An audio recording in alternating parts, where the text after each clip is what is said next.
حضرت ابراہیم علیہ السلام کی عادت تھی کہ مہمان کے بغیر کھانا نہیں کھاتے تھے، اور جو کھانا مہمان کے ساتھ کھایا جائے اس کا حساب بھی نہیں ہوگا۔ ساری زندگی یہ ان کو معمول رہا ہے۔ ایک دن بھوک لگی، گھر والوں کو کھانا پکانے کا کہا اور خود مہمان ڈھونڈنے نکلے۔ ایک شخص کو جو کہ بوڑھا تھا لے آئے، دسترخوان پہ بٹھایا، کھانا جب لگ گیا تو اس کو کہا اللہ کا نام لے کے شروع کرو۔ اس نے کہا میں تو اللہ کو نہیں مانتا۔ آپ نے فرمایا کہ میں تیرے سے کوئی ربط، رشتہ اور تعلق نہیں رکھتا، اللہ ہی کے نام پہ تجھے کھلا رہا ہوں، تو میرے رب کا نام تجھے کم از کم لینا چاہیے۔ اس نے کہا میں تو بتوں کا پجاری ہوں اور روٹی کے چند ٹکڑوں کے لیے اپنے بتوں سے بے وفائی نہیں کر سکتا۔ حضرت ابراہیم علیہ السلام بولے جب تو اتنا غیرت مند ہے کہ میرے رب کا نام نہیں لیتا اور اپنے بتوں سے بے وفائی نہیں کر سکتا، تو پھر میرا بھی تو کیا لگتا ہے، اگر میرے رب کو نہیں مانتا تو میں تو کھانا اس رب کے نام پہ کھلاؤں گا، کھاتا ہے تو ٹھیک نہیں تو تیری مرضی۔ وہ حضرت ابراہیم علیہ السلام کے دسترخوان سے اٹھ کے چلتا بنا، وہ گیا تو جبریل امین حاضر ہو گئے، سلام دیا، سندیسہ سنایا۔ رب کہتا ہے اے میرے خلیل، تو نے میرا ایک بندہ ناراض کر دیا۔ یا اللہ، وہ تیرا بندہ تھا، وہ تو تیرا نام لینا گوارا نہیں کرتا تھا، اور تو فرما رہا ہے کہ وہ میرا بندہ تھا۔ ارشاد ہوا ابراہیم بتاؤ اس کی عمر کتنی ہوگی؟ یا اللہ 80 سال کے قریب ہوگی۔ کہا اتنا عرصہ ہو گیا نا میں اس کو رزق دے رہا ہوں، تم ایک دن نہیں کھلا سکے؟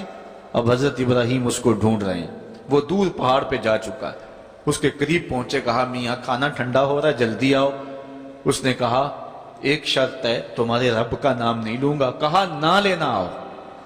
تو کہنے لگا لہجے میں اتنا گداز، اتنی نرمی کیسے آ گئی؟ تم تو کہتے تھے رب کے نام کے علاوہ کھلاؤں گا نہیں۔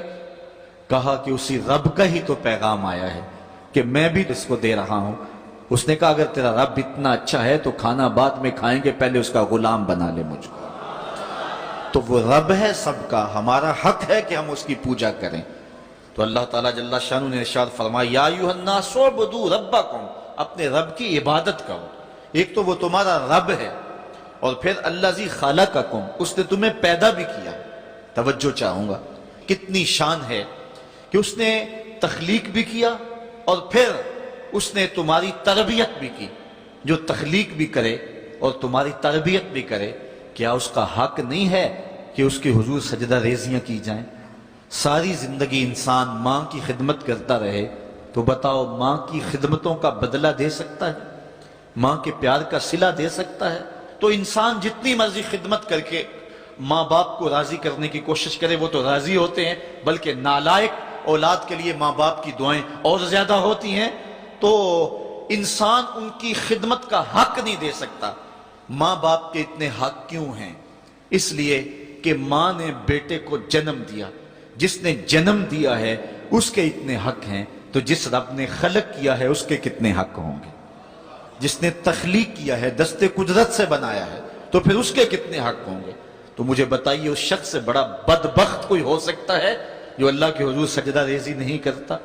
صبح کے وقت چڑیاں بھی اللہ کا نام لے رہی ہوتی ہیں، حشرات الارض بھی رب کا نام پکار رہے ہوتے ہیں، بلوں سے سر نکال کر جانور بھی اللہ کا نام پکار رہے ہوتے ہیں، اور اس شخص سے بڑا بد نصیب زمانے میں کوئی نہیں ہے کہ جو اللہ کے حضور جھکنا نہیں جانتا، جو اللہ کے حضور جو ہے وہ عبادت کا سر نہیں رکھتا۔ وہ رب ہے جو تمہیں پیدا کرنے والا ہے۔ ماں کے رحم کے اندر کون نقش و ونگار دینے والا ہے؟ کس نے گوشت کے لوتھڑے کو بولنا سکھایا ہے؟ کس نے چشم خانوں کے اندر روشن چراغ رکھ دیے ہیں؟ اور کس نے سر کے اندر ایک نشیط اور روشن دماغ رکھ دیا ہے؟ کس نے ہاتھوں کو پکڑنے کی قوت دی اور کانوں کو شنوائی کی طاقت دی؟ اور کس نے جو ہے وہ سونگھنے کی قوت اور قوت شامہ ناک کے نتنوں کے اندر رکھ دی؟ کون ہے جو ٹانگوں میں زور پیدا کرتا ہے؟ کون ہے جس نے چھاتی کو طاقت دی؟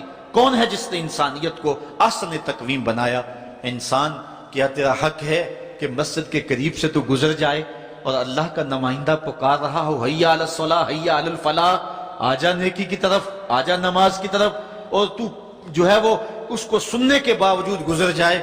ایسا ہو سکتا ہے کہ تو اس کے حضور آئے نہ، حاضر ہی نہ ہو؟ یہ بد نصیبی نہیں تو اور کیا ہے؟ اللہ تعالیٰ جل شانہ ہمیں اپنی عبادت کی توفیق نصیب فرمائے۔